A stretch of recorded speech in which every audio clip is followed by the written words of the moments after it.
sailing adventure. In February 2019, 6 foiling F50 catamarans took to the water in Sydney to open the first ever season of SailGP. Let's go. Their aim? To redefine sailing. Not on day one, boys. 6 national teams of world-class athletes, all racing towards $1 million prize. Great job. 7 months later, after some truly epic battles around the world. Beautiful start. Here we go, boys. We're good, we're good. Be ugly. And it all comes down to this. Still plenty to play for here. The chance for one team to become a part of history Let's just go win a race. and be the first to have their names engraved on the SailGP Championship trophy. You can never relax. Oh, it's very close to contact. Welcome to Marseille. It doesn't get any more extreme than that.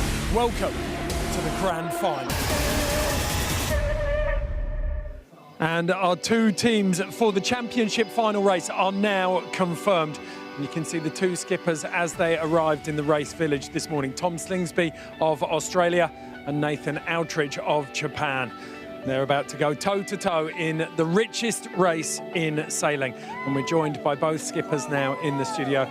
Gentlemen, thank you for coming in. I know this probably isn't the way you would have wanted to prepare for the race, but the nerves are starting to run a little bit higher. I don't know, Tom, have you got any nerves you're going to tell me about? I feel good. Really happy. Okay, so we're doing it like this. There's still the steely facade. It feels this week, Nate, like you've been the aggressor, which hasn't been your traditional role. Yeah, well, Tom's been saying all season I'm not so aggressive, so we thought we'd have a little go at it. Didn't really work very well for us, so we might have to flip back to our old ways and just sail the race and not worry about him too much. Far from a dream start for you this week, Tom, but it feels like you need to overcome some adversity to get the best out of yourself. Yeah, it does seem that way. Yeah, obviously we had a lot of people sick in our team, and each day people have been getting better, and each day it feels like we're sailing better. So, yeah, we're ready to go today. Everyone's healthy and looking forward to it. I know that it's very easy to control your own strengths and weaknesses and identify those, but a lot of people say one of the biggest gifts is being able to understand those in your opponent. How would you describe Tom? What are his strengths? What are his weaknesses that you can exploit? I don't think this is the place to discuss that, to be honest. I think we're going to tell him all about it tonight. Okay. I'm guessing you're going to go the same way here, Tom. Yeah, I can't tell you anything I know about him. In all honesty, it doesn't really matter. It's just who's going to perform, like who's not going to let the pressure get to them, who's going to win when the time comes, who's going to make that crucial decision and get that win. Have you felt the pressure building this week, though? Because this is unlike anything else in the sailing world in the sense that you've got this huge prize dangling at the end of a single race.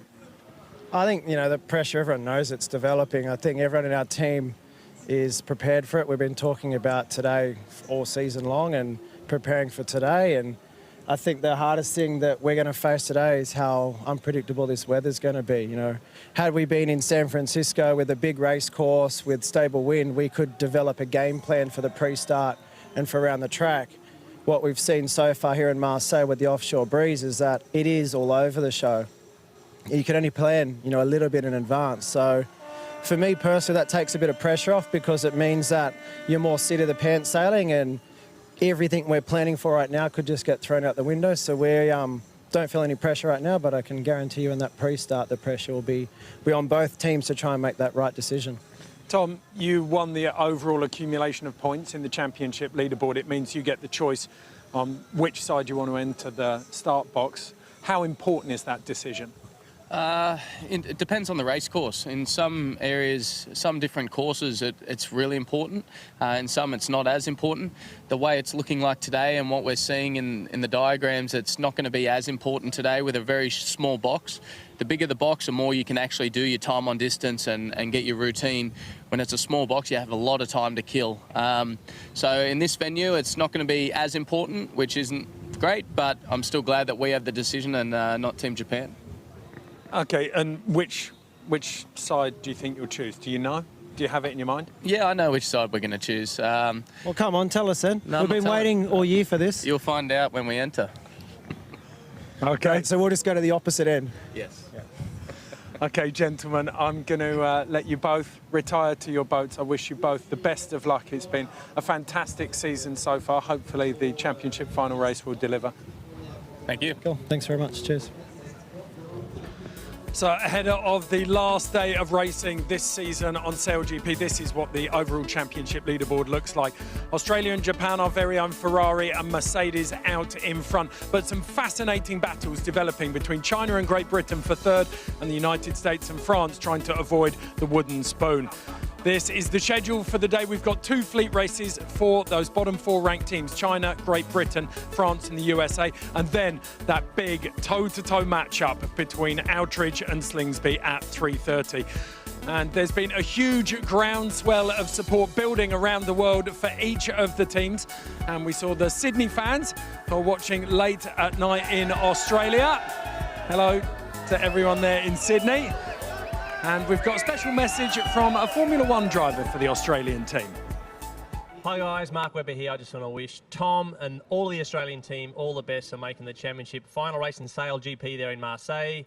All the Aussies are behind you. Give it everything. No regrets. Push hard as you can. I know it's a brutal sport. Timing's everything, but we're right behind you. So I know there's another Aussie in the Japanese boat, but we won't worry about that. Get the job done, guys. All the best. Okay, let's head back out onto the water for the first of our fleet races. Your commentators are the double Olympic gold medalist Shirley Robertson and a man who many say was raised by pirates, Jody Shields.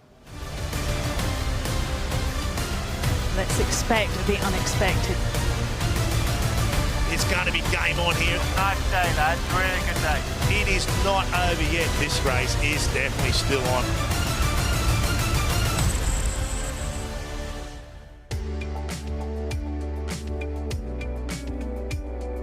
Well, welcome to the final day here in Marseille for the 2019 SailGP Grand Final. Now let's take a look at the course map for today's fleet races. They start on a reach, they head down to the bottom gate, they go back up to the top, then back down the bottom again, they go back up to the top, and then into the finish right in front of the crowd on the break wall. If you're a sailing fan, this is unmissable. What a day the crowds in Marseille are in for. It's light at the top of the course, but generally foiling conditions up to 10 knots. But once again, the breeze is blowing from the city, so expect anything to happen. Plenty of jeopardy for us on the racetrack and lots for the crowd here in Marseille to watch. Now here are the teams for today's fleet races. First up, it's the French. Skipper Billy Besson has the dubious honour of being the only team that has not won a fleet race this season. They are currently last on the leaderboard, and they will be desperate to turn both of these around in front of their home crowd. They arrived in France in third spot on the leaderboard, but gear failure and underperformance has left a deflated American team fighting France to avoid the wooden spoon. 110. Almost racing, I agree with you, Jay. Next up, it's the British team, skippered by Dylan Fletcher, who has had a season of highs and lows from winning their first race in San Francisco and being the first team to hit 50 knots in training to them being the first team to capsize in an F50. Consistency hasn't been their strong point this season.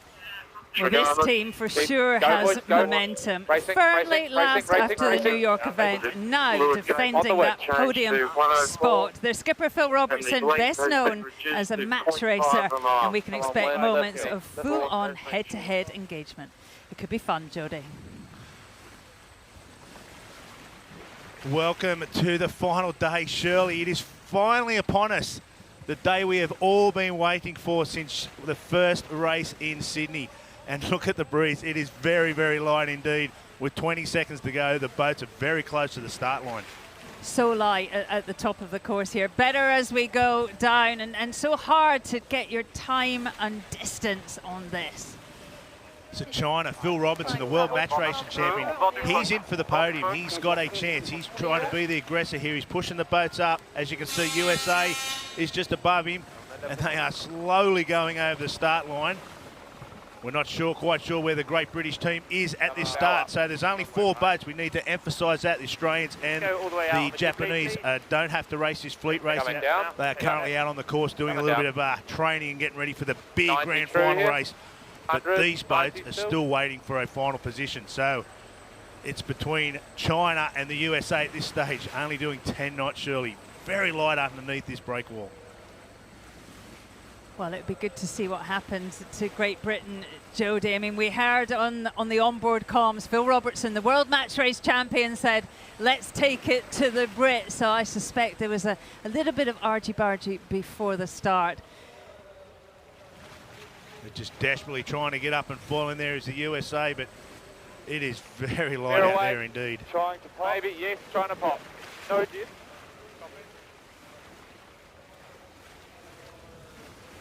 They've got the big boards on today, the small rudders. They need about 15 knots of boat speed in order to pop. We can hear them say that on board. And there they go.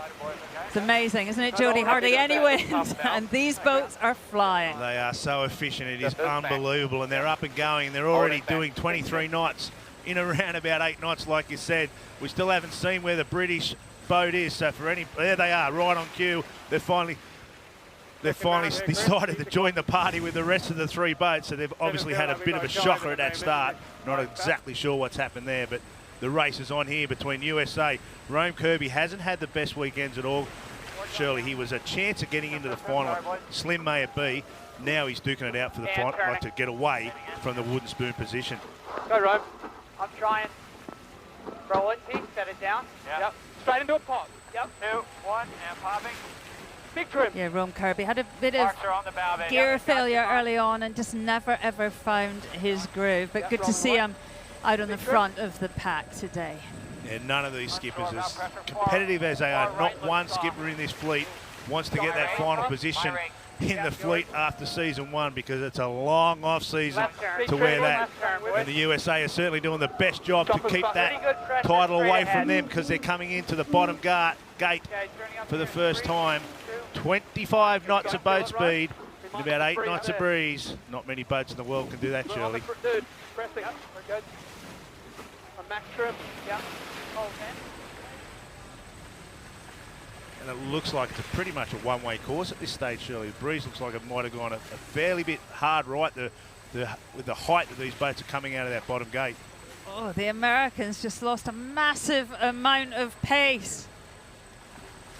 We're only seeing about 6 knots of boats wind speed on the water off these boats. So very, very light at this stage.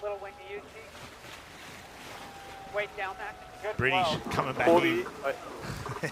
I would not write Dylan Fletcher and his British team off. You know, in all the practice racing and all the conditions, they have been very fluid, very fast, good manoeuvring. And yeah, I would be wary of them. It was an interesting when he said manoeuvring. They just did a real late-minute decision to bail out and go to that right-hand gate. So maybe they're seeing the rest of the fleet is parked up in a big hole, so they want to go to the other side of the course and maybe go right around the rest of this fleet. So we'll soon see how that unfolds. China looking like they're probably the first one to disappear away from the hole. Poor old Rome Kirby in the USA. His weekend of despair is continuing. He's just got into a hole and he needs to get out of it.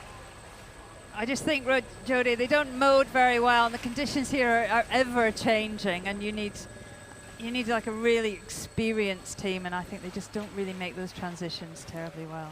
You can see there the Aussies are just parked off the side of the course. They're getting themselves geared up for this big grand final, which we're all waiting for. We cannot wait for Japan versus Australia, but we still have to find out who is going to make the podium, and that's exactly what we're doing right here. Phil Robertson, he's had a good weekend so far, Shirley. They weren't going to race yesterday. They were sick. They were literally 5 minutes away from being pulled out of the water, and they dug deep to get that boat in, took their first win for the season, and they've just turned it around. So good on them. I think they've been a real different team here. They have a new coach, Ben Durham, America's Cup veteran. And he's steadied it all down. The boat seems, I don't know, it seems lighter. And whenever we go to the onboards, they're laughing and joking. And there's a real kind of team spirit, a camaraderie that we haven't necessarily seen before. And we're seeing that now on the racetrack. And you can see here the British have definitely caught up from going to that right-hand gate at the bottom. And they've just taken the stern of Rome Kirby in the USA, who are still struggling to get up on the foils. So have a look at how light it is over where China and France are. So the British, if they can come over here and link into a bit of pressure, they could just steal the lead from nothing. Just trying to look for which ones are windward. There's so many marks around. Over there, mate. Those ones, copy. Little press here. This could be interesting if conditions are like this for the grand final match, Shirley. We could have snakes and ladders everywhere.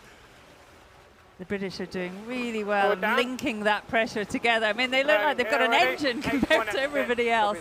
They're doing really well. Great boat speed. The French now and the Chinese just getting a little bit of a left-hander at the top of the course, which has taken them up to the gate, so that may hurt the British coming in from the right. Looks like the breeze, they might have just fallen out of that. They're slowly, as you can see, they can't foil, so it's only literally one hull up.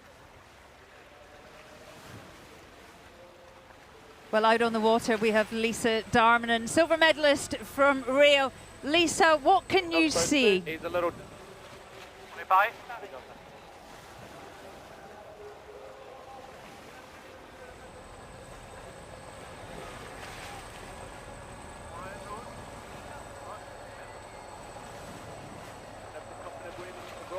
It seems pretty hard to link that pressure together.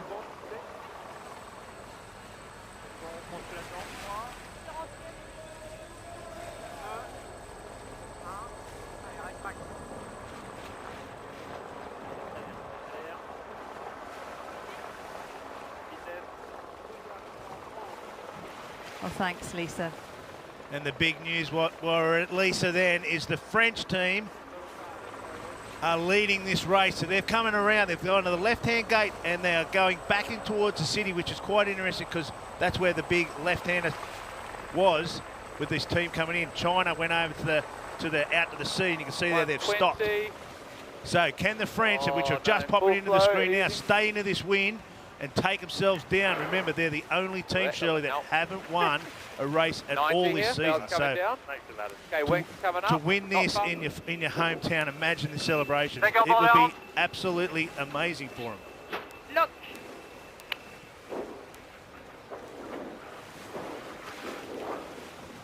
Okay, bon angle. Bord bien, voilà. I'm not sure what the Chinese can do in this situation, Jody. All three blokes flying round the outside. Looks pretty relaxed there. He's up and going now is the Chinese, so that time would have stood still for Phil Robertson and his crew to wait for that wind to come. And now he comes to cross. Looks like France are doing quite well. They're doing a big angle across the course, which means it's very light. As Lisa said, they've got to bleed some miles to keep up on the foils. But they're still in front, only just. It's the French. Looks like both boats still have to do multiple jibes at this stage to get down to the bottom, because they're doing big angles. Normally you see them heading straight down towards the gate. It's like a pinball machine down here. They're bouncing off those boundaries. I love it. Okay, Max Babili. He looks pretty cool there, Billy. He's eyeing it off. You see here Billy Besson just looking down there to see how the gate is, to try and get his angle right, and to know when he's going to drive. Have a go at his heart rate, Shirley. Oh, we've just heard from race management. They will finish this race at the leeward gate. Can Billy Besson keep it together and claim his first victory? He has just fallen into a hole right at the most inappropriate time. Billy Besson, blow in your wings, do whatever you can, get that boat up and going. We want to see the French get a bit of breeze.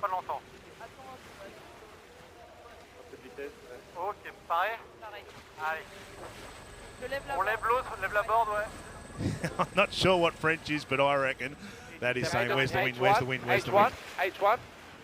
So here we are, the French. They're not that far away now. It's literally, can they drift over the line here, Shirley? They've got 20 metres to go.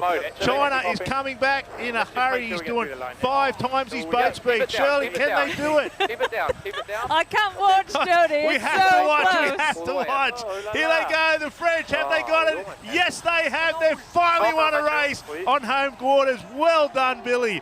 That's amazing. And that's a great cheer from the crowd. They were wishing him over that line. I think everybody was wishing him over the line. We're all pushing towards him to say, get over the line. And look at the ecstatic. That's great. That is unbelievable on your home waters.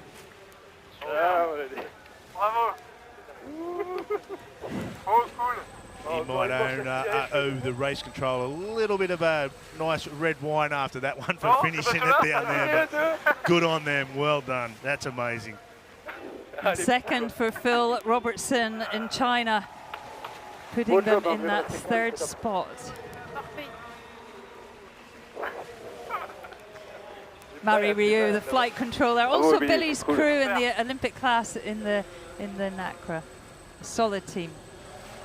And you can see at the top of the course over on the right-hand side, poor old Britain, they have found more holes in the golf course out here today. They are just stopping everywhere.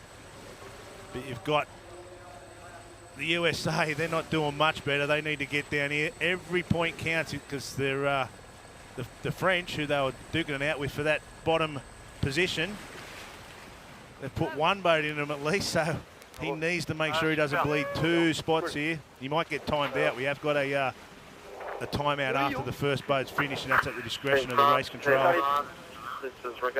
So they would be hoping surely to get down here pretty quick. All 4 boats that we're watching racing. I mean, they're really, it's their first season in SailGP. Is a massive apprenticeship. It's great to see them. It's great to see Billy winning a race. That is fantastic. It means a lot, these races. Absolutely. I mean, they're not going to make the final dance, but look at this. You know, this means something. Exactly like you said, it means everything to these guys. And we're just watching the USA slowly trying to get over the line. Surely, for a short race, it had everything. It was cool as.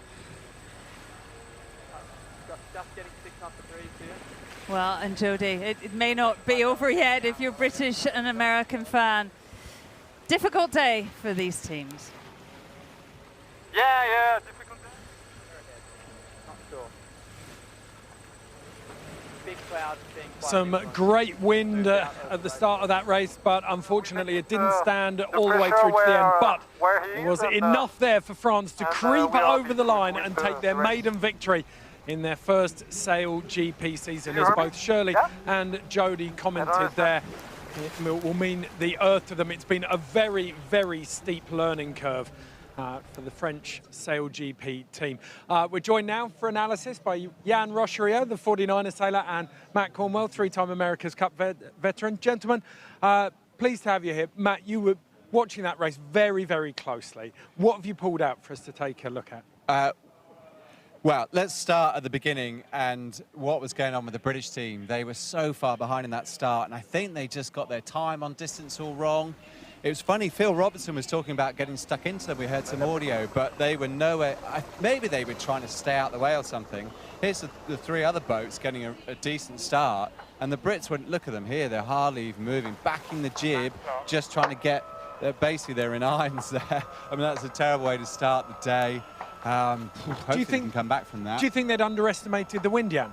Yeah, probably, and it's been 2 days in a row they're really struggling with the starts, so they need to analyze what's going on and be ready in these shifty conditions. Yeah, and did you think they were trying to stay out the way of the Chinese, maybe? Yeah, definitely. They definitely need to change something and try something else. Okay, it was a very difficult race for Great Britain. They just couldn't find their mojo, but the battle between the French and the Chinese really sets the cat amongst the pigeons now in that battle for third.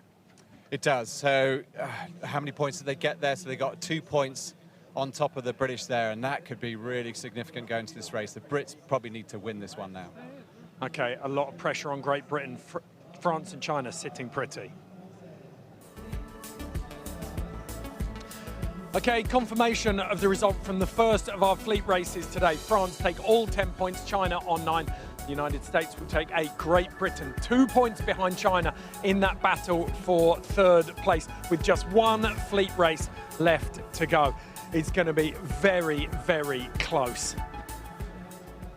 So, no shortage of talking points there. Gentlemen, we've got Jan Rocherio, Matt Cornwell. talk us through the race. What did you see out there, Matt, that really shone for you? The first bit I'd like to look at is the top mark, where the Chinese and the French were having a nice battle to get to that top mark, and actually the Chinese did a really nice job of sort of getting the bow down and getting ahead of them. You can see here, they went bowed down, kind of reached over the top of them to go for that right-hand mark. Lovely manoeuvre. French, though, very canny, maybe knowing, you know, the French conditions a little bit better. They tacked over, went for the left-hand mark. Now, it looks like a mistake there because they're going really slow, and the Chinese are off with a lot of pace here.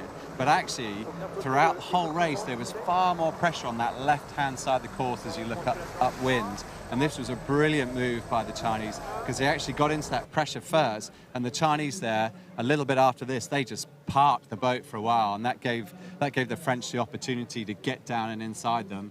And then from there on, it was never in doubt. The finish, was it? My God, their hearts must have been in their mouths. This finish, how tense was this for the French?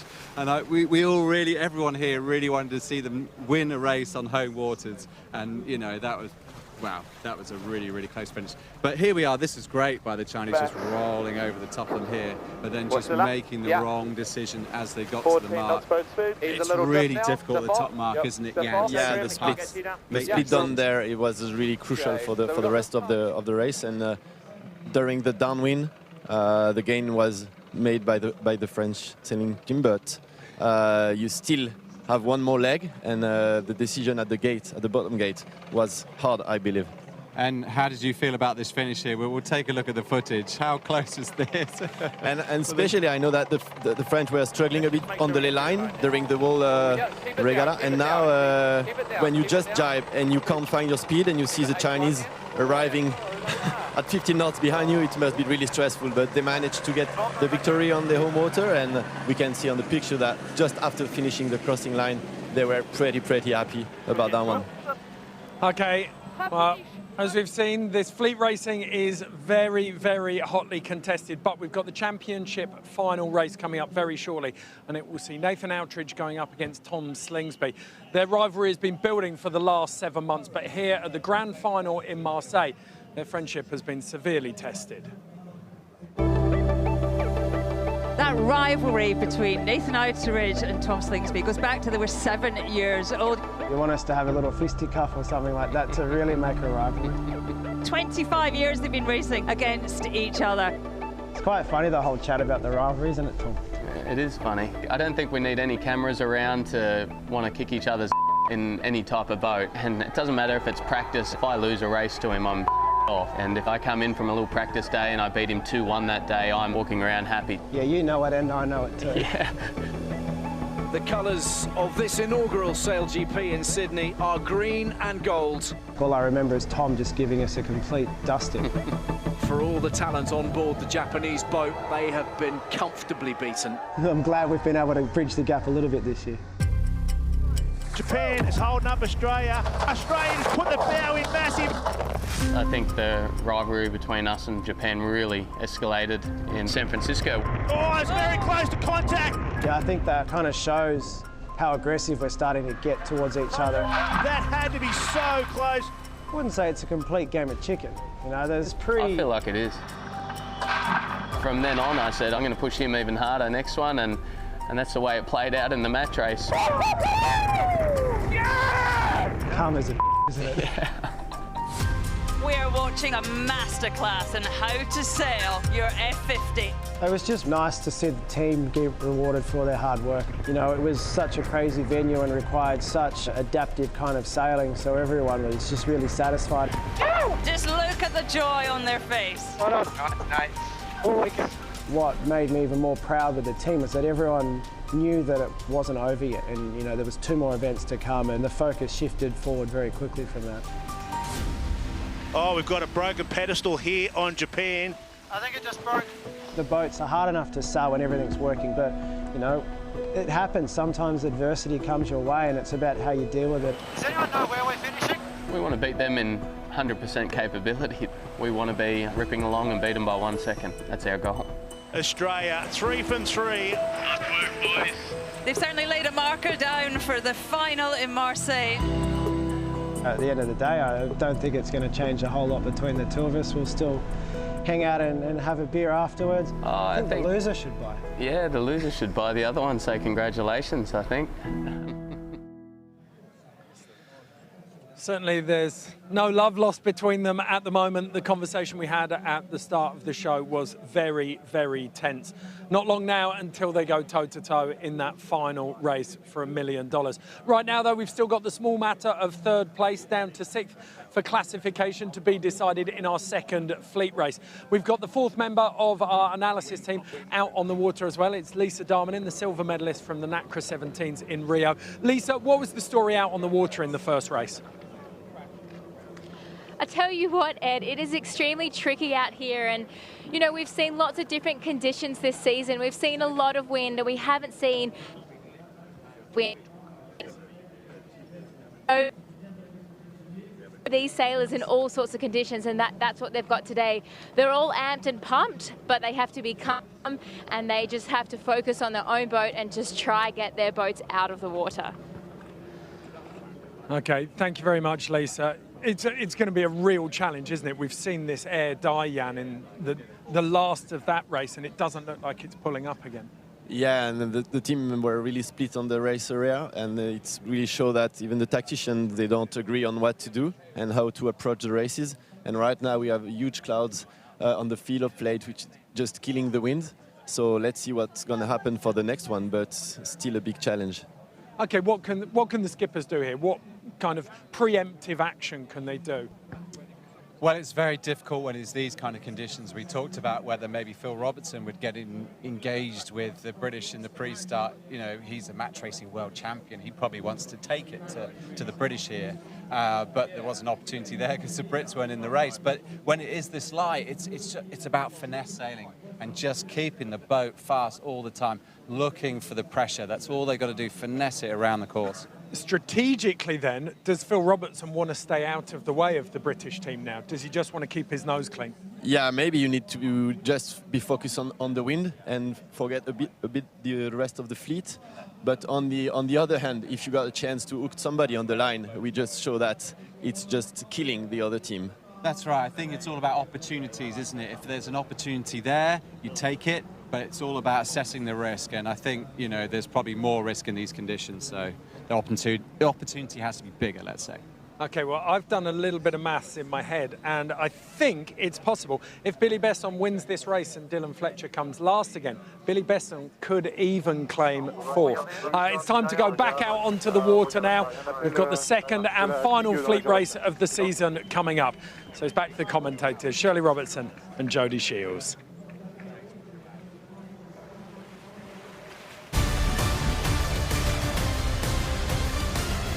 Welcome to the final day. It's going to be game on here. Nice day, lads. Really good day. They've finally won a race on home waters.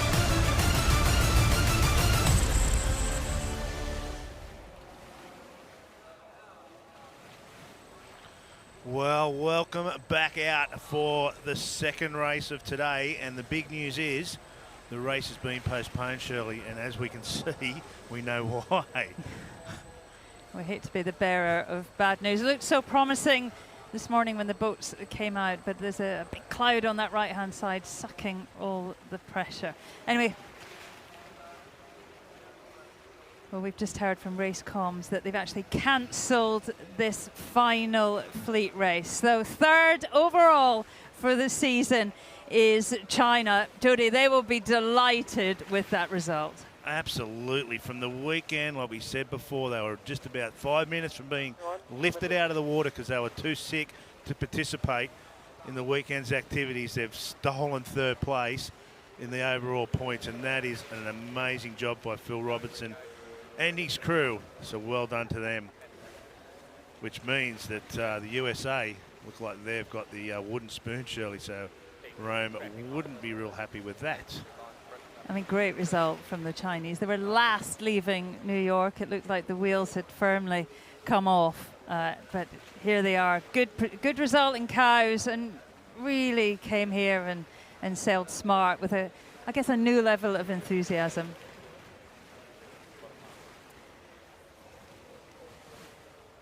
Well, let's go to our chief umpire, Richard Slater. Richard, perhaps just explain what's going on, what the news is about this final fleet race. Yeah, hi Shirley and Jody. The wind has really dropped out now. We're seeing 2 knots, if that. So Ian Murray has postponed the race at this time, and I guess we're just going to hold and see if this is just a temporary glitch or whether this is going to be a bit longer than that. Over. Okay, thanks for the update, Richard. So postponement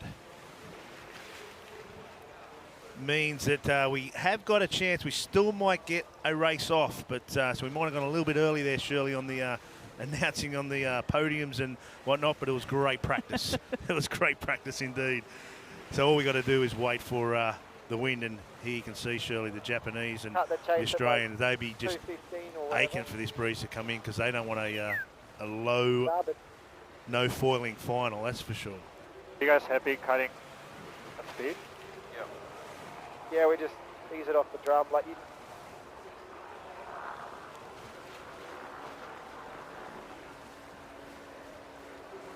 Well, one of the first decisions you make before the match race, that final, the grand final even starts, is which end you will enter at the start line from. And earlier we heard Tom Slingsby make that decision. Regardless, I understand you're ready to make a decision on the entry for the match race. Would you please inform us of your choice? Race Committee Team Australia will be entering on port tack. This is regardless, confirmed. Team Australia has chosen port tack entry. Oh, damn, who would have thought? What a curveball. Curveball. Yeah, take that, Nathan. Didn't see that one coming. Well, there you go, a little bit of banter on board, Shirley, so the boys are in good spirits. I mean, pretty predictable. If you take the port end, it means that you enter the battle 10 seconds before, and also means you've less maneuvers to do. So yeah, not unexpected, but I guess, you know, this racetrack is not necessarily conventional. We're right in the middle of the center. The start box, the starting area is very small, so we could well have seen a different scenario there. Yeah, let's hope this current cloud overhead blows away and a little bit of a sea breeze comes in, because we want to see some action in the final. We don't want to see these boats doing what they're currently doing, Shirley. Imagine, Jody, what they are feeling. The tension. You know, there's not much wind. It's very volatile, different directions. There's a lot on this. $1 million and the championship trophy on this 10-minute race.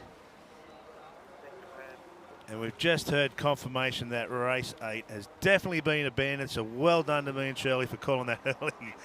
So let's look forward to the final, Shirley. It's going to be great.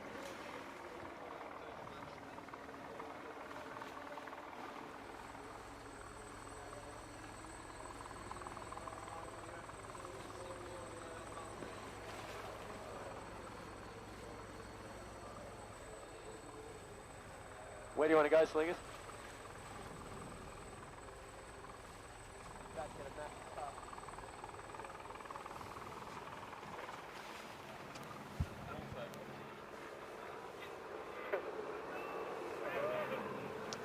So you can see the Chinese celebrating there.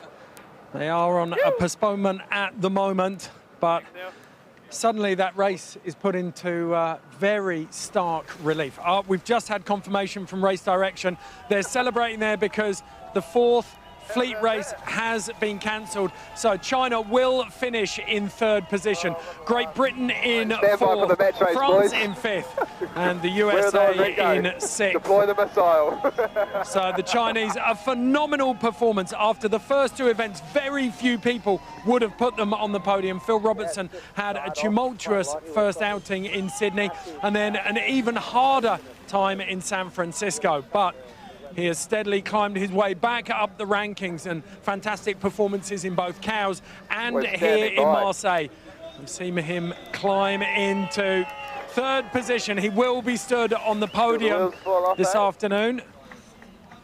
But the big question on everyone's lips now is who will be stood on the top of that podium. We have one race left in the SailGP season, the inaugural year, and it finishes with that championship final race between Australia, Tom Slingsby and his crew, and Japan, Nathan Outridge and his crew.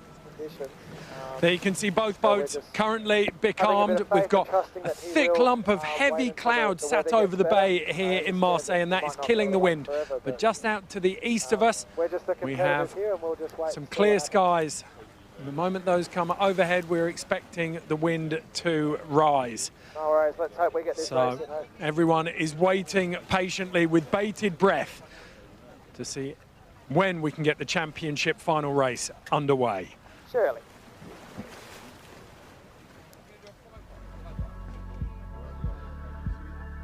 So with cancellation of the second fleet race today, these are the final championship standings. China have claimed third place, just ahead of Great Britain, and France have slipped above United States with their first victory on the SailGP Championship. Australia and Japan. Australia lead on that table, but they will go toe-to-toe now in the championship final race to see who will be crowned SailGP champions.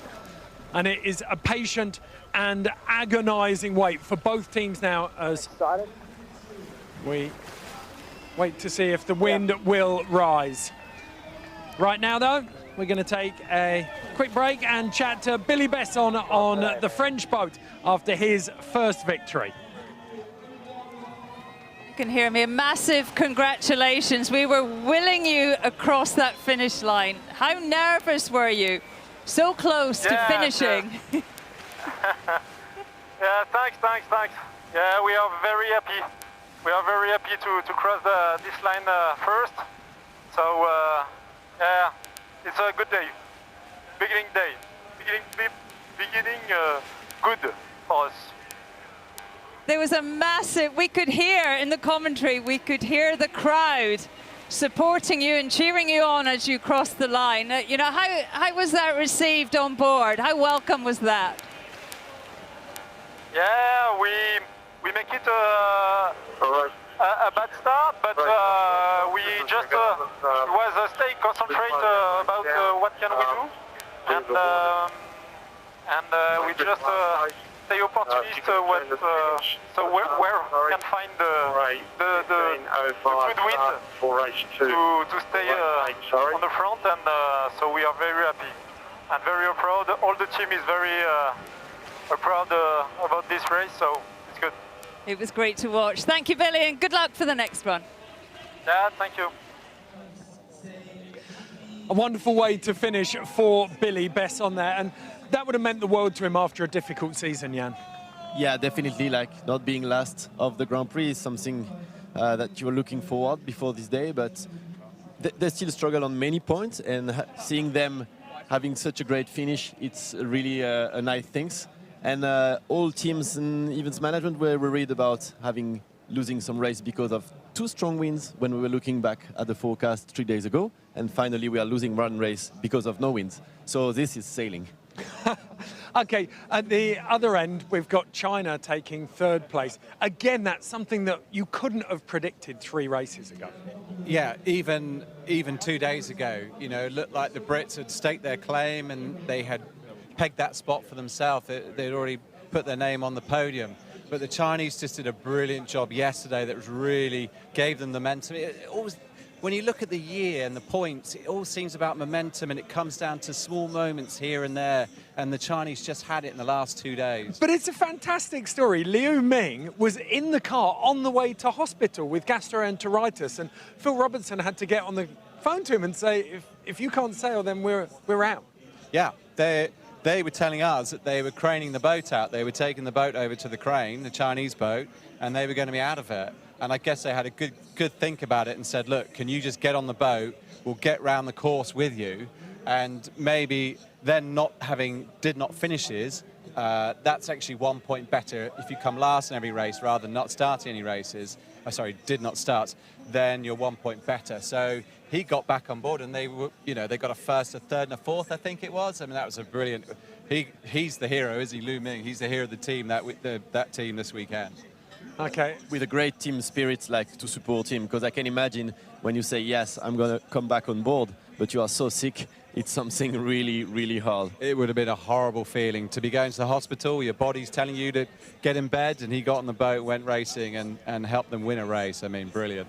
Okay, we look forward to seeing China. Here they are. You can see them now on the podium later on. But at the moment, there is a lot of talk amongst race direction. There's chat about moving the course further out to sea. We can see boats just behind us out here who aren't in the shadow of the land, heeled over. There's plenty of wind out there, so they're going to go out hunting for some wind further offshore and see if they can find a good bit of pressure to hold the match race. But as they do, we managed to get in touch with Nathan Outridge to have a quick chat with him. Shirley Robertson did the honours.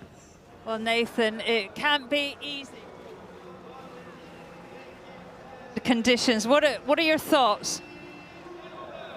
Yeah, it's just died off quite a lot here. We've got this massive cloud that's come in from the ocean. It's kind of really shut the weather down. It was really nice when we first got out here, and as you can see, it's progressively getting worse, and it's quite strange. You can see out in the other bay on the other side of Marseille, it's still blowing 15 knots over there. So the more blue sky we see, the more chance we're going to get wind to race. But right now, I think we just got to keep waiting.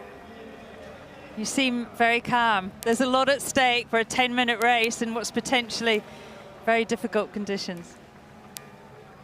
Yeah, well, right now we're just going to be rolling the dice a little bit. But, there's every chance that this weather will improve and we'll get a good race. Skipper's meeting this morning with the race director, Ian Murray, he said he will rate for good conditions. So we're just having a bit of faith and trusting that he will wait until the weather gets better. I understand that we might not be able to wait forever, but we're just the competitors here, and we'll just wait and see what happens. Well, we're all hoping for some wind. Thanks, Nathan. No worries, let's hope we get this race. Well, Nathan Outridge more than anyone will be hoping to get this race done, because as we said at the start of the grand final here in Marseille, if the championship final race doesn't happen, then it will go on championship points, and that means Tom Slingsby will automatically be crowned the SailGP champion. So they're out there hunting for wind. And the one thing I would say, though, is that Nathan Outridge looks incredibly relaxed. He always has that demeanour, though, doesn't he? All the time. You see all the press conferences, the interviews afterwards. He doesn't seem like anything can rattle him, and I think that's why he does as well as he does under the pressure. Actually, talking about it, when they were up here just before, when you were talking to them and they were stood next to the trophy, that's as tense as I've seen those two. But still then, he was making jokes, and he's a cool guy. He was the more light-hearted of the two, Jan. Yeah, even if we can feel that during the interview they were more focused about looking at the field of play than really answering the question because of the pressure. But then, Nathan has always been like this, even in the Olympic campaign in 49er. He really reminded me how he was looking before, trying to fight for medals. He's calm, but he also agreed that the pressure was going to build up during the press starts, and especially by not really knowing on which side they're going to enter. It's another point of insanity. I think I feel more tense than he does. Look at him there. I mean, I don't think I could be as cool as he is in this pressure cooker. It's a gift. Lounging on the trampoline like a Roman emperor. He looked ridiculously relaxed. So they're now making their way out. I think he's still looking for a little bit of the wind there, but still very, very cool, calm and collected. Maverick and Iceman. Then Nathan Outridge is most definitely Iceman. We had a little bit of chat about it earlier on as well. If you're looking at the differences in personality between the two, Tom Slingsby, they say he harnesses that red mist. Yeah, no doubt. He's a fighter. He's actually a fighter. He does boxing and jiu-jitsu or something, and apparently you wouldn't want to get in a ring with him, and I can believe that. The red hair, it's in his blood. But that said, who's going to win here, Who's as cool as Nathan is, And as far as Tom is, who's going to win? And I think it's such a difficult call. I mean, the conditions aren't helping right now, although we can see a bit of breeze filling in, so fingers crossed. Yeah, their natures are very different, but they're just as good as each other. It's a 50-50 thing. Okay, we've spent a lot of time talking about the skippers here, and for sure they have an incredibly broad set of skills and they shoulder an awful lot of responsibility. But as any sailor will tell you, most captains are only as good as their crews. So we sat all of the crews down to see what they make of their skippers. I figured we're going to enter and sort of sail past and then come flying back. Nate's had quite a lot of time in these boats and he's pretty relaxed. On the water, he's pretty level-headed, doesn't really show too much emotion. He's just a fierce competitor. He's got a real natural ability to fly the boat nicely, and he's just a really good boat handler and really good at the speed skill side of things. And then he doesn't really have a weak area tactically as well, so just a good all-round sailor. Nathan's a great natural leader. He knows that if we win, we all win together, and if we lose, we all lose together. And that's because he's done so much, high-level sailing, and he's very graceful in defeat, and he knows that defeat is all a part about learning, and that's the best way to win. Japan win here in New York City. He likes feedback, and he's always critical of himself, and also kind of analysing where we can improve. I mean, he does that even after we've won. He tries to be calm even after losing, but in reality, he off. Tom Slingsby's always been incredibly competitive. He's a perfectionist as well, so when you get into one of these boats, he's always thinking of how to improve and how to take another step forward. Big gust coming in 2, 1. He's probably one of the most dedicated, most focused guys that I've come across. He's got the fire, but at the same time he's cool, calm and pretty collected. He loves to win, and when you don't win, he can certainly, you can see the other side of him. It's called the red mist, if you haven't seen it yet. I kind of like it. It sort of keeps him fired up and keeps the boys a little rev up. He can sometimes be the definition, the personification of red mist. You can see it's actually blunted at all. Yeah. He expects perfection, which is fine because we all expect a lot of ourselves. And I think when you have someone driving that, it keeps the team going well.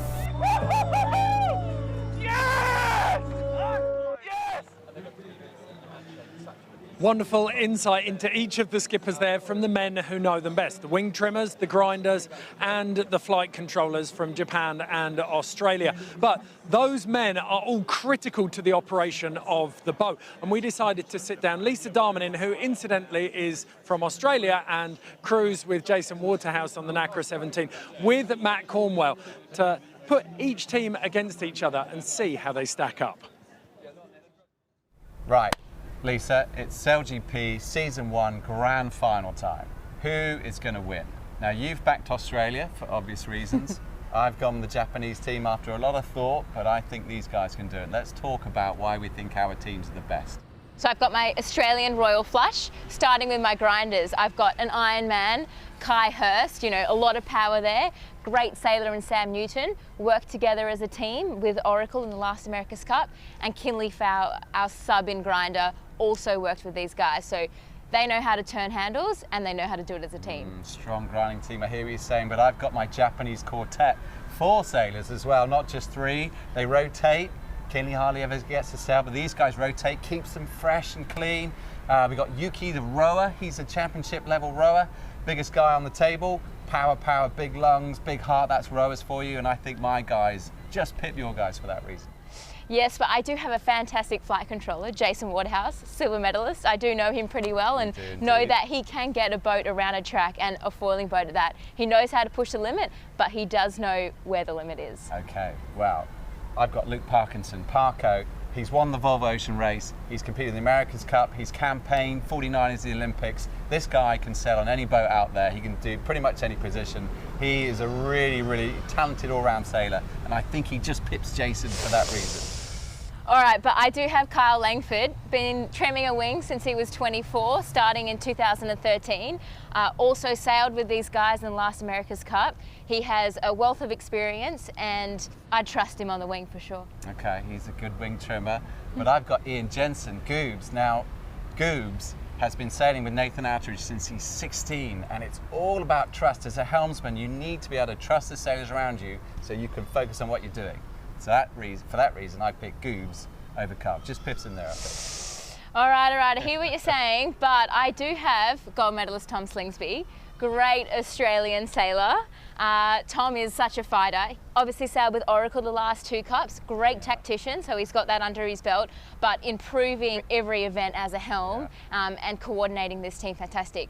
As I said, all these guys sailed together before. It is a team sport, so. And it is all about sailing together before, but we've got Nathan Outridge right here. No one has sailed foiling yachts more than this guy. He is cool, calm and collected, and he's not even thinking about the $1 million. He wants to come here, win this. He wants to become the World Sailor of the Year. Tom's done it in 2010.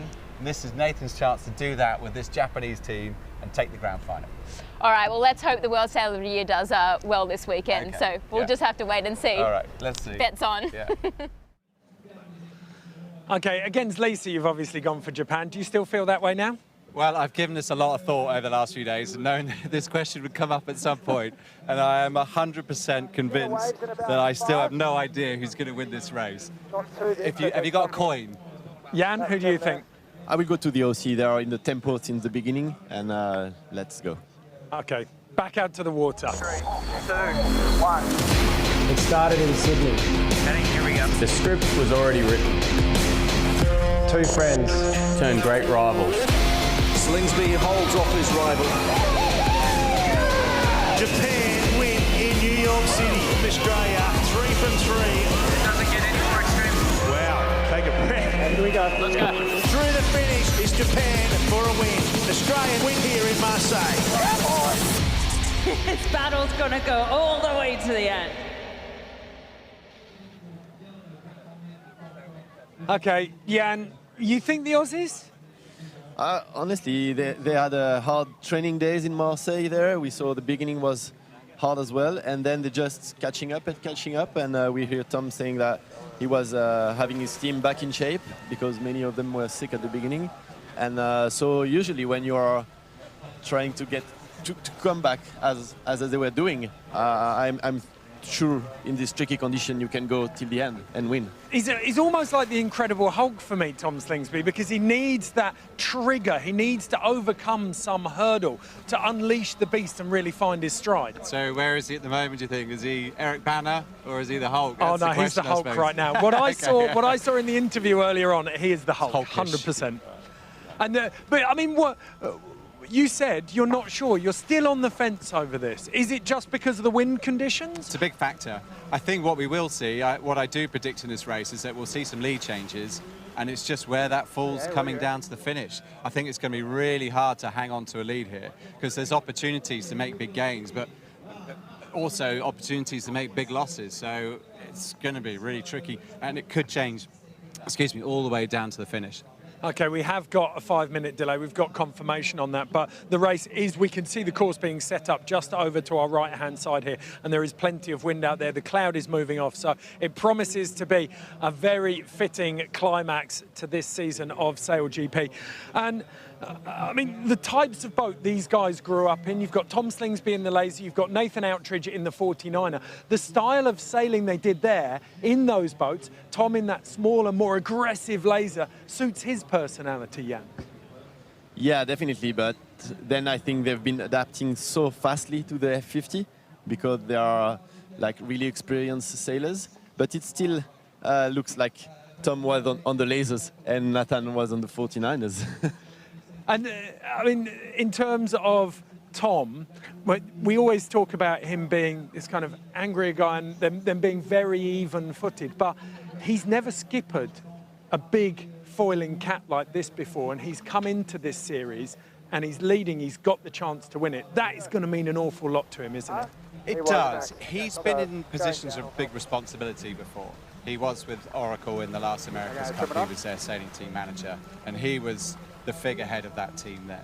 So he has been in the pressure cooker. He was in the America's Cup final, and you know, they lost there. Is that something to be brought into this conversation? Who knows?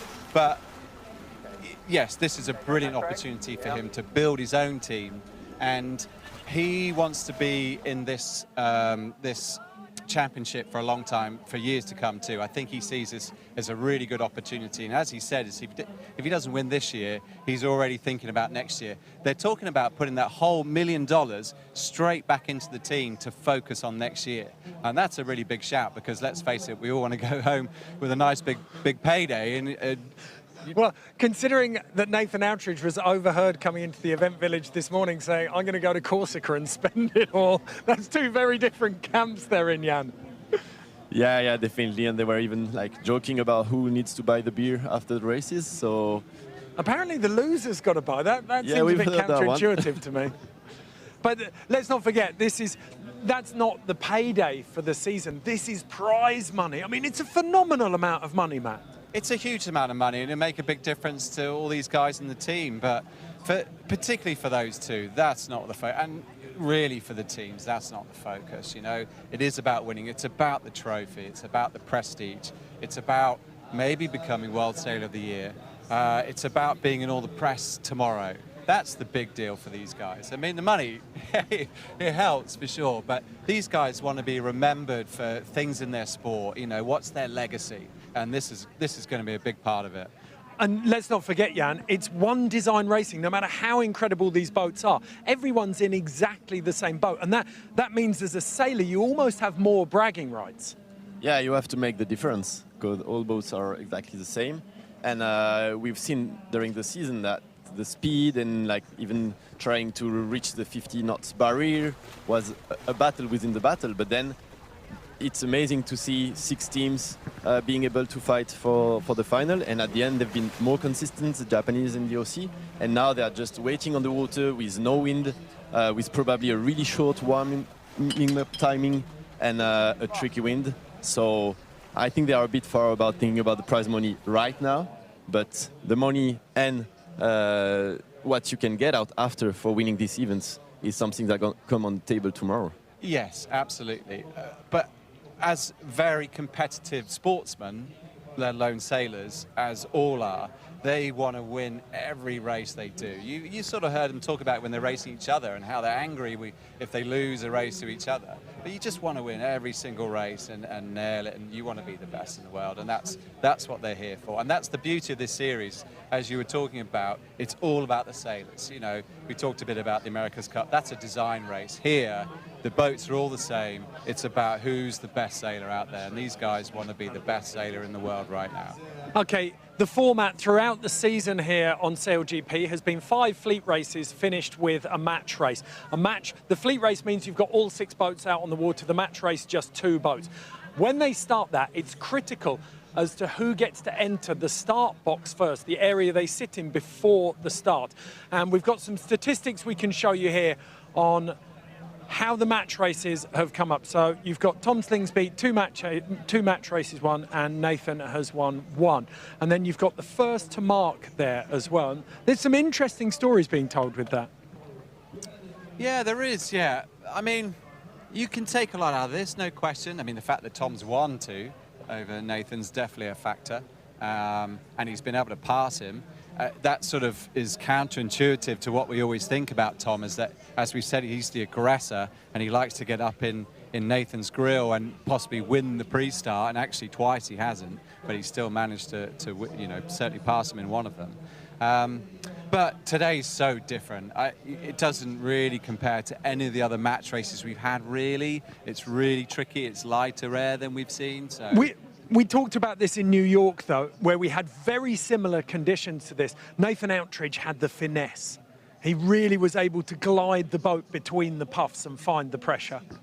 Yeah, he was. And I think he will try to do the same today. They were also speaking a lot this morning about the size of the boxes. And they said they were seeing the graphics, and the box was quite small, so it might be not so important. But by now, had they moved the racing course, is the side of the box is going to move a little, so it might be another thing they're going to look at, and we see on the picture that they are warming up right now. Okay, ladies and gentlemen, you can see the boats warming up, so stow your tray tables, make sure your seatbelt is fastened. We are warming up for the championship final race. This is the Climax of the SailGP inaugural season. We'll hand you over to our commentators for the last time, Shirley Robertson and Jodie Shields. We're just on board here now with the Japanese boat who have been foiling around trying to get used to this new racetrack. They've dragged the racetrack out further out in the bay where there is a little bit of wind. And we've had a delay. The race is not due to start to 15:40, so 3:40 local time at this stage. And Shirley, how's your nerves? Is that a shallow water mark on our left? I was just trying to work that out. No, you're good, you're good. So 7.5 minutes to go, Jodie. I think we're seeing this delay because they're trying to get the spectator fleet to move over. The wind has shifted. They've had to change the axis of the racetrack, and it's taking a little bit of time. Great to see these boats foiling. There was a moment there we thought this contest, this battle for the $1 million and this series would not happen. Okay, going to come away here, guys. Don't worry about the hazard. 3:43. Absolutely, Shirley. We've got 7 minutes to the start of what will be the championship final race here in Marseille for season 1, 2019 of SailGP. And my heart is beating. I wonder what is happening on the Australians and the Japanese boat with these skippers. I'm guessing that they're fairly elevated at this stage. I'm all the way up on the board, Ram. Is it clear to Lord for a jibe? I think. You go have a look if you want. Yeah, give me the wing sheet. My wing. Nathan talking to that's all. Ian Jensen, his wingman. Copy, good. Yeah, nice. Yeah, go board down. Going board. It looks fast, Jodie. That's what they see on board. It looks like a lot of boats in the water. So that looks fast on a car. You can imagine changing a racetrack's just not a matter of changing 4 buoys. We've got all the marks, we've got all the course, all the boundary marks, everything that we need to get around and get sorted. We're going to be racing in under 5 minutes. To call the traffic. And it has been a very, very intense little 15 minutes we've just gone through. From everybody involved, from the on-board comms to us. Well, you we got Nathan a big saying, buddy. we're not going to be able to race it here, so that's quite concerning. I think we've got to get a jibe in here to get into the starting box. They're worried about the traffic. You can see that. They are dodging spectators. I mean, so difficult to move that many boats in a short period of time. Very difficult. And like we said, here's the heartbeat. So Nathan Outridge, 134. Tommy Slingsby, he's only just woken up. He's at 69. That's amazingly the big difference there. Nathan's been going down through the boat, so he's obviously inside of these boats if we can. You can hear him whistling off the boat to try and get him out of the road. Come up hard now through the gap.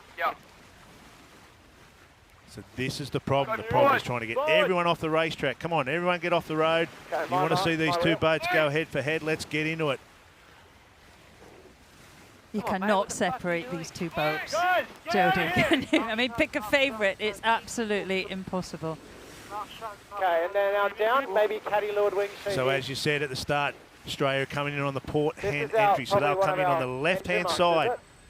And then you'll see Japan coming on the right-hand side. Australia in 10 seconds early, which gives them a slight advantage, Shirley, to get into the box. But the fact is that there's 1,000 boats in the box. So there's nowhere for them to go. That's going to be a big concern for both skippers. Yeah, staying 4:23, but it's not committed to our boat yet. In some ways, though, Jodie, it's the same for all of them. In the traditional match racing and that boat-on-boat scenario, quite often you can use spectator boats to, to shake the opposition off. So we may well see a bit of that. So the first boat to enter, as you say, will be Australia. They will enter at 2 minutes 10 to go. So they get a 10-second advantage, I guess, to get into that box. Less maneuvers, potentially. But giving all the spectator boats there, maybe a lot more trouble. I think I'd rather be later and stay away from all the boats.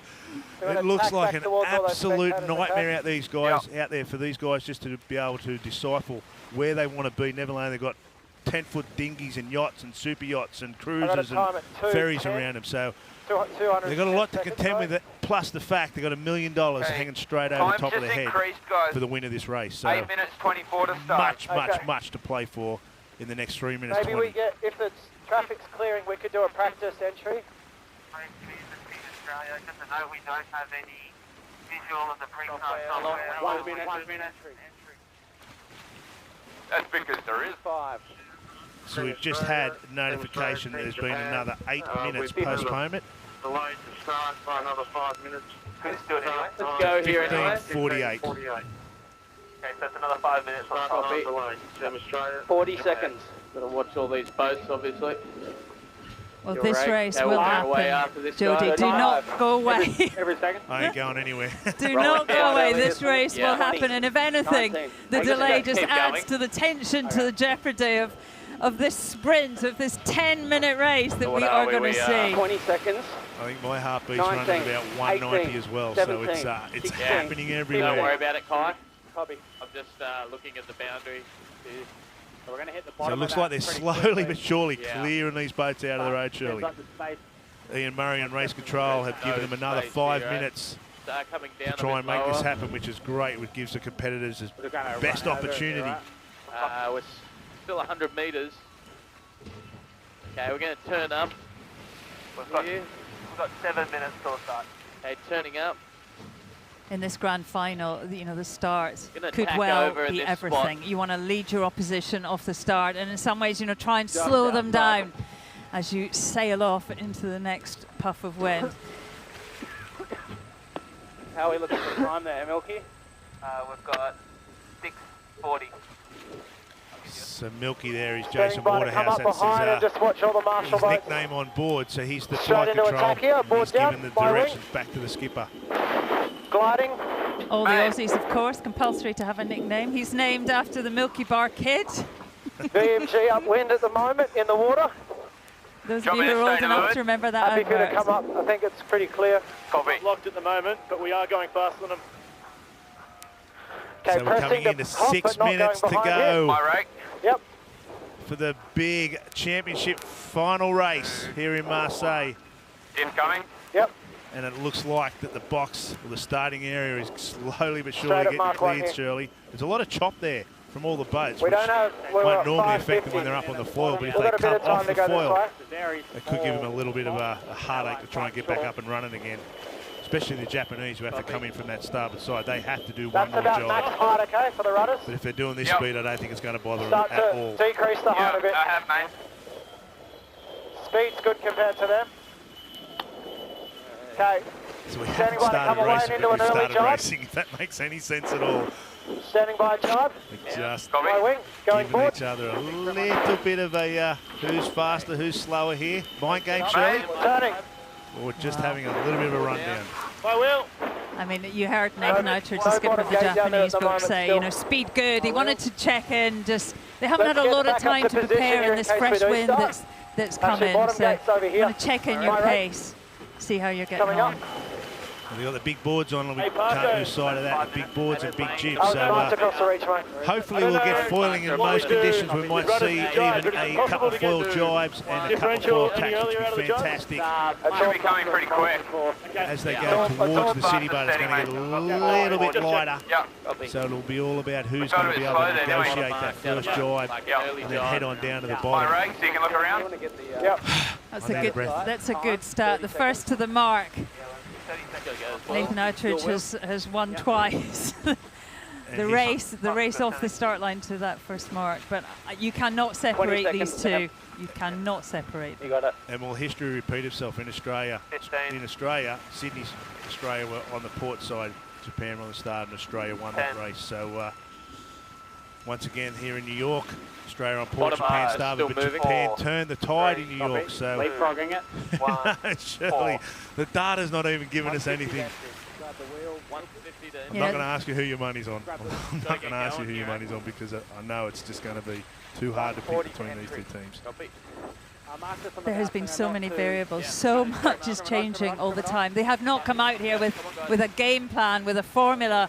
You know, they're just absolutely going to have to nail this on the seat of their pants, make split-second decisions. And this race will come down to winning the start and some tiny, tiny decisions. Both teams, absolute quality. Oh, there's dead set quality amongst this whole fleet, Five never out. mind these two teams. Twice to the And top your mark. point that you made is exactly right, Shirley. The 2 hours they've spent out here before the fleet racing today, they would have been doing recce runs, they would have been checking everything out and just getting all their systems worked out. We've now moved completely away from that area. We're out in a real choppy little area that could be affected a lot more by the land masses around them. So they are literally going to be coming into this final with no prep at all. Sorry, we're going to have to postpone another 2 minutes.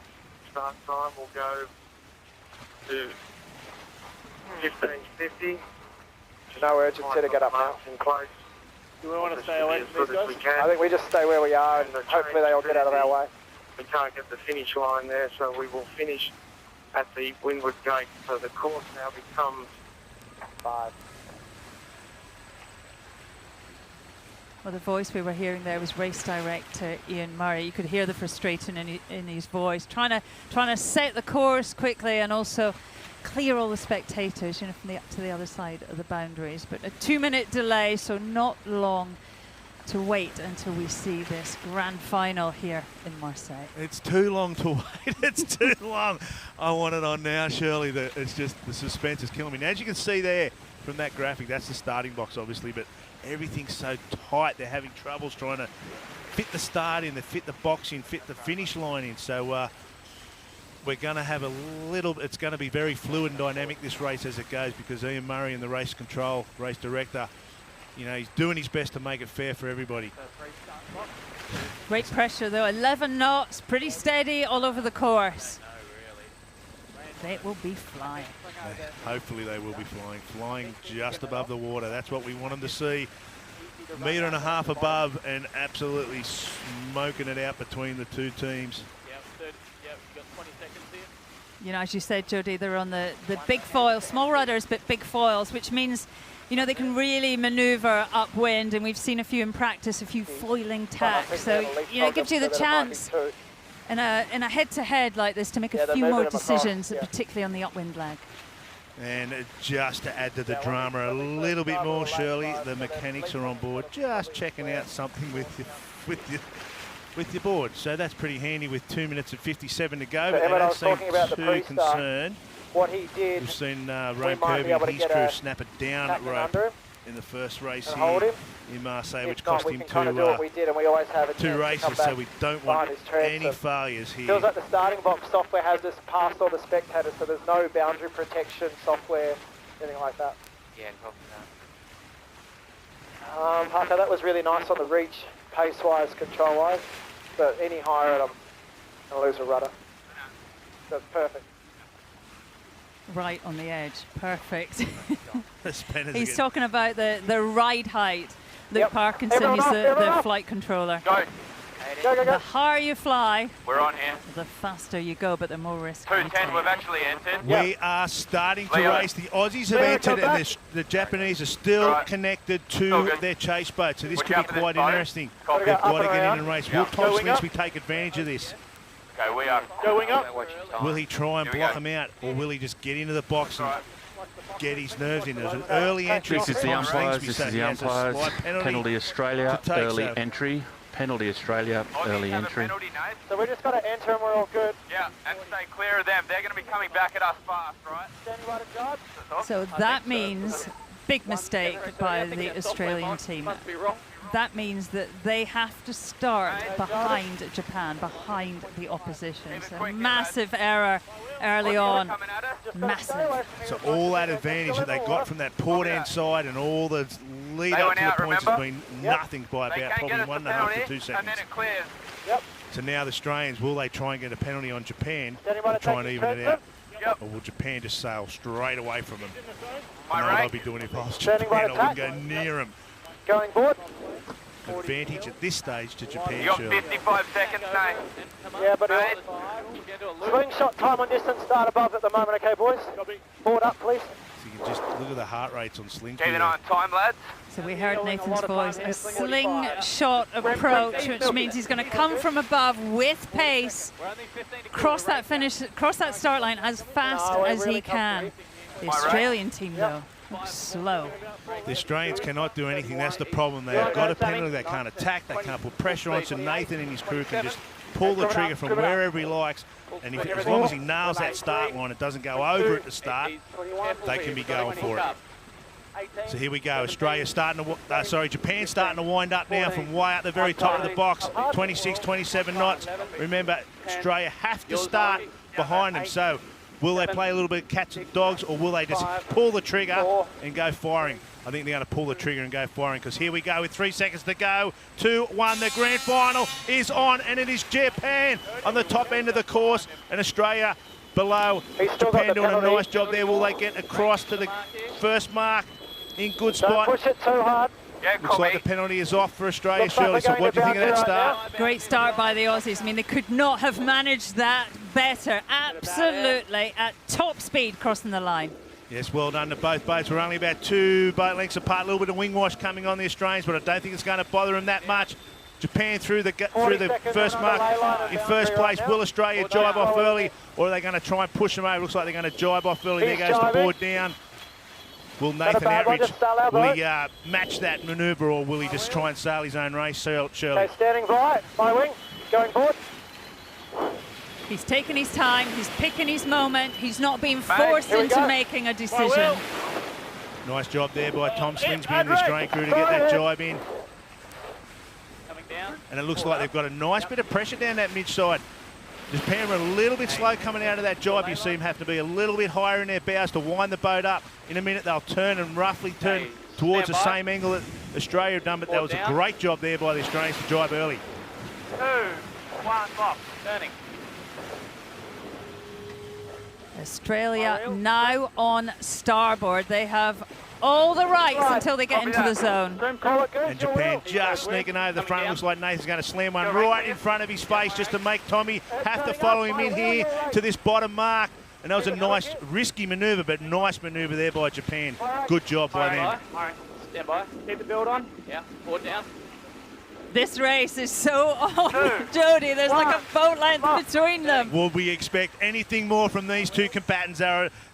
We knew this was going to happen. There's been talk about will they split, will they do their own thing? No way. This race is going to go right to the end. Good job attack there by the Australians, who have peeled out first, and hopefully, for their sake, getting over to this right-hand side to that little bit of pressure that's coming down the course.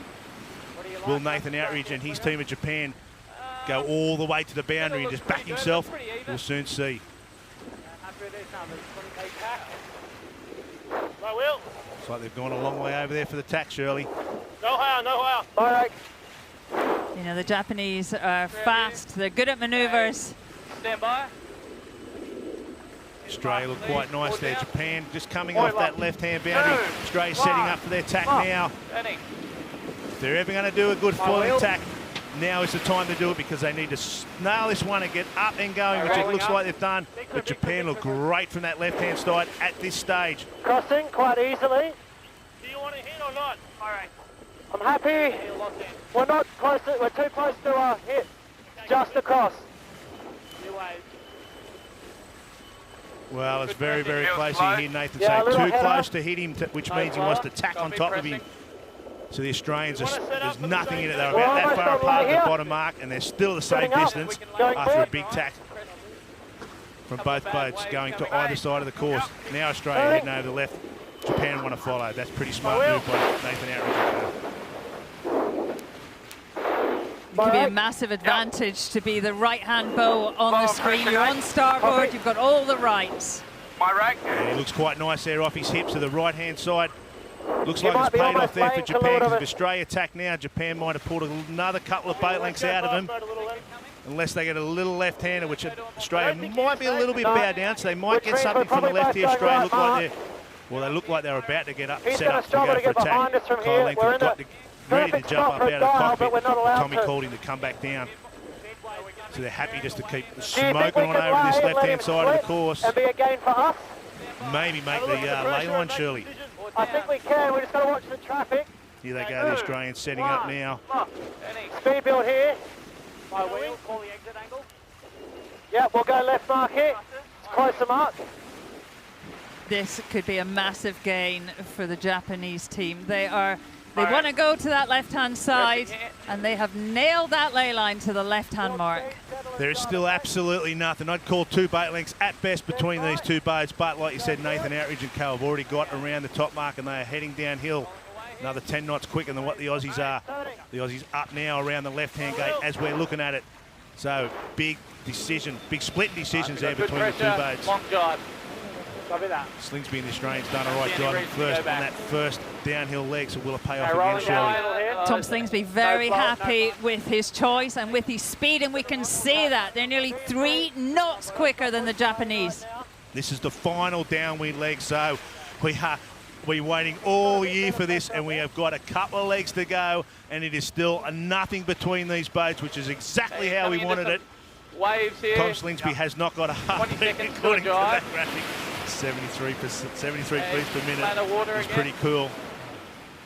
The Aussies have been faster all the way down here. This is neck and neck. Japan look a little bit higher in the bows there. They're coming up. They're on a little bit of a lift coming up in towards the Aussies. So the Aussies will be taking a little bit of time out. Here comes the Aussies now setting up for their jibe. My wheel. Okay. All right. Aussies on starboard, right of way boats.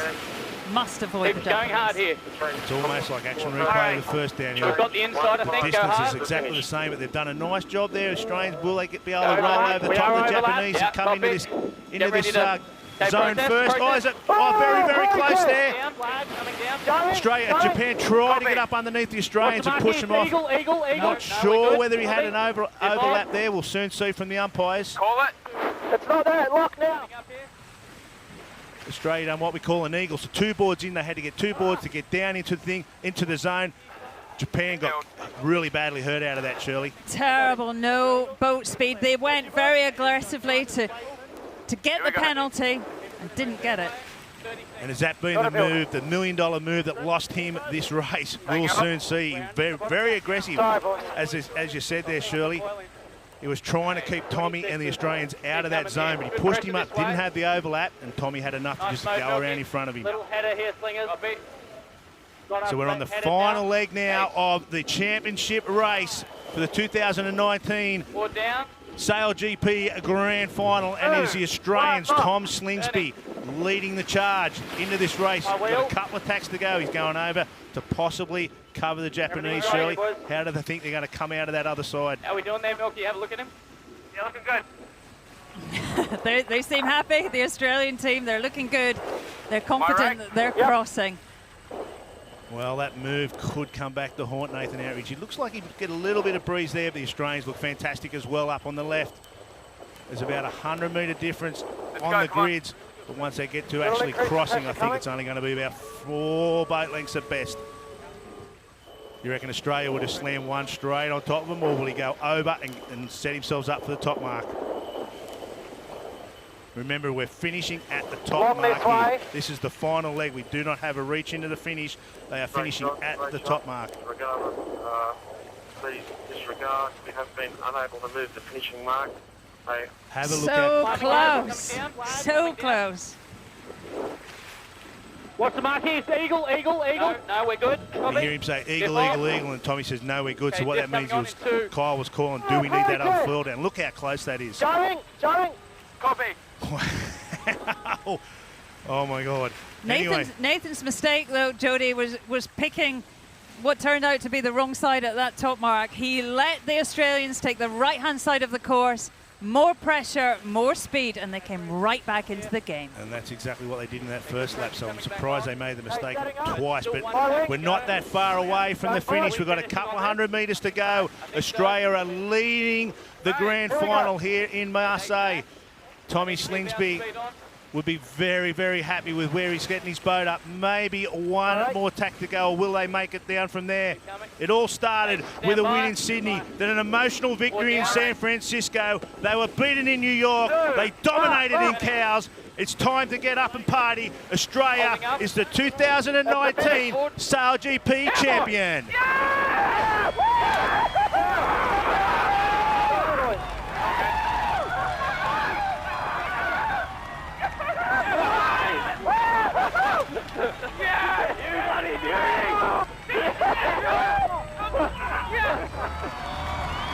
Well, Jody, I think their screams said it all. That means everything. Wow. Wow, that is amazing. You got to feel for these guys. Congratulations to the Japanese for getting in the final.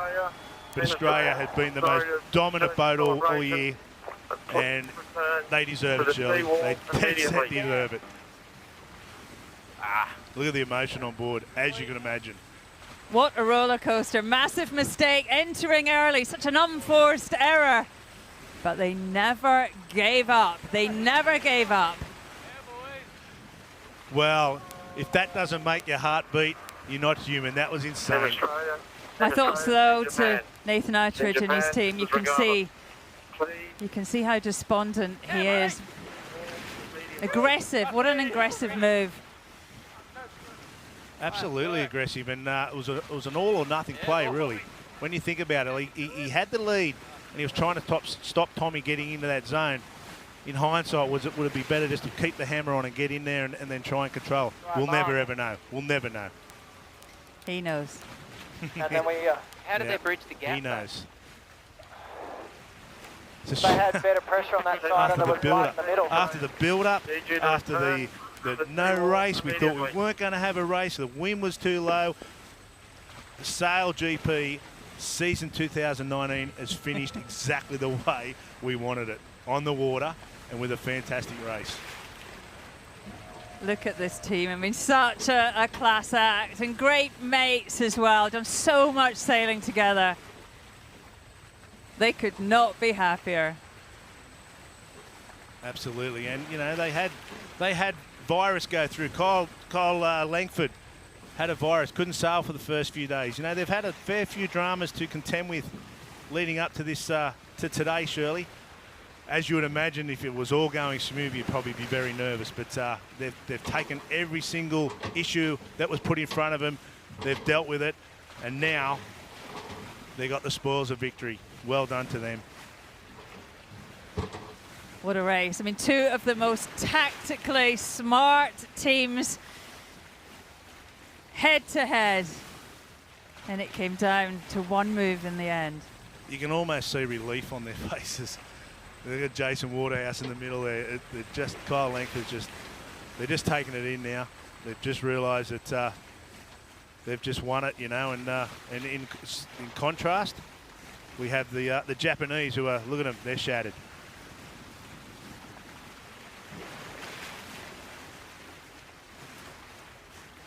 Difficult days like this. Hard to know what to say to your crew. I mean, we've all been in those scenarios. So difficult. Everyone knows where the mistakes were made. Yeah, well, there's not much you can say. I guess you just got to take it in and move on. Tomorrow is another day. We know that all the focus has been on today. But these Australians, they are going to party like Australians do. Look out, Marseille. It is going to be fun there tonight.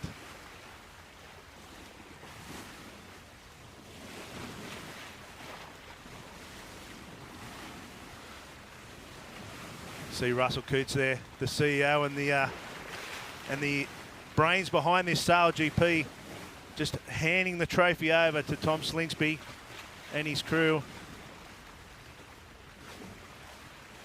A little bit unstable on the boat. The boat's doing a bit of a washing machine in behind him there, so you can understand why it's so hard to get your footing. But there it is. Australia, Tommy Slingsby raises the trophy and just gets absolutely hosed down by the Champagne Boys crew, Shirley. Tom Slingsby, he's won an Olympic gold medal and an America's Cup trophy. But this moment is hard to beat. Here he goes, drinking from the biggest cup he's ever drunk from. How good does that taste, Tommy Slingsby? There they go, they're all filling it up now. Sammy Newton there just having a guzzle and a bit of a shower. Kai Hurst, the Iron Man, he's having a bit of a go too. He's the Milky Way kid. Jason Waterhouse, they're all having a bit of a go. Kyle Langford hasn't had a crack yet. We haven't seen Kyle have a drink out of it. He's got the Aussie flag in hand. What do you think they're feeling, Shirley? I think a massive sense of relief. So much tension on today, only made worse by all the waiting for the wind. But, you know, having to perform like that after all that time waiting around. I mean, that just smacks of a real champion, of a real class act, of a real performer. Absolutely, and there'll be 6 very proud Aussies holding up the Australian flag there. So, Shirley, it was everything. That was fantastic. The racing that we just experienced, you know, I cannot wait to experience that again. That was amazing.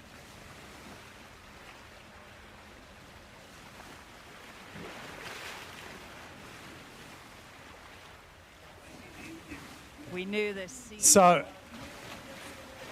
absolute elation, pure joy on the face of Tom Slingsby, Kyle Langford, Jason Waterhouse, Sam Newton, Kinley Fowler and Kai Hurst.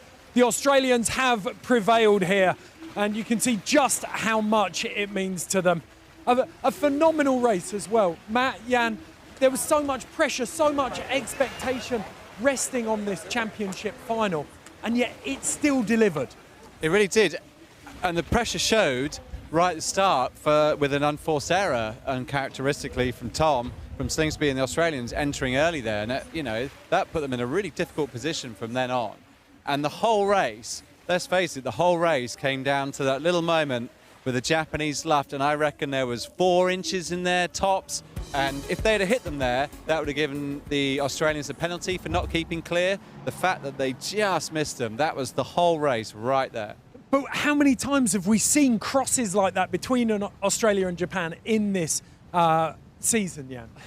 I think it was the perfect setting for the final, and it was maybe one of the closest crossing we've seen ever during the race. And it just shows how precise they can be and how they were focused. And for sure, after the earlier start, it's a great achievement. And the tactic on the board, we just saw the images. It was so close, so stressful. Watching 2 of the world's best sailors like this, operating in boats like this, it's an absolute pleasure, isn't it? It is. The whole year's been a real pleasure, especially with these two, because they've been performing so well all year. A masterclass in how to sail hydrofoiling catamaran yachts with wing sails. These boats, I don't think we've managed to get across how hard these boats are to sail. They're really, really challenging. And I think that's why we've seen the other teams that have a brilliant set of sailors. All of them have a great team of sailors on there, but don't quite have the same experience. That's why they don't find it quite as easy, and these other two are that much further ahead. Well, we've seen no shortage of Australian fans on both the shore and the water, and you can see the flotilla gathering around the Australian F50 there as they come to congratulate them on an incredible inaugural season on SailGP. And we talked about it before the race, but Australia have already committed the prize money to reinvest it and see this boat do even better, become even more dominant. That's an incredible statement of intent. And a bit of a worry for the other teams, I would say. They've already got a £1 million injection into next year, and they've really earned it this year. And the thing I like about it is the fact that they're all Australian too. And it's great that we have the emerging nations coming through and they're able to bring in a bit more experience to help them out, and that will change as time goes on. The Japanese team will become more Chinese, likewise. The Japanese team will become more Japanese, likewise the Chinese. But I think it's great to see a real, one of the nations where everyone on board is from that nation. I really like that. Okay, let's take a look at the overall championship leaderboard after that championship final race. These are the scores after the season. Australia finish in first place, dominant from start to finish. Nathan Outridge and Japan will have to come back for redemption next year. Phil Robertson drags China into third. Great Britain, France and the United States round out a phenomenal first season of action. We'll see you in Sydney on February the 28th.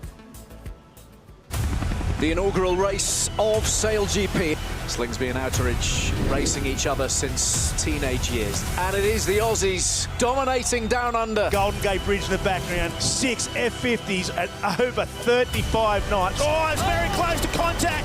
I don't care if he's a metre away, we're not backing down. Yes! Let's go!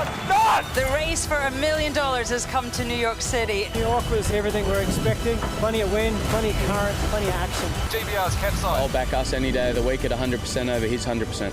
What we are watching is a masterclass in how to sail. Event number 4 here in Cowes. These guys are just in complete survival mode. Oh, the USA are in! Great Britain put the bow in massive. Awesome job. It's time to get up and party. Australia is the 2019 SailGP champion.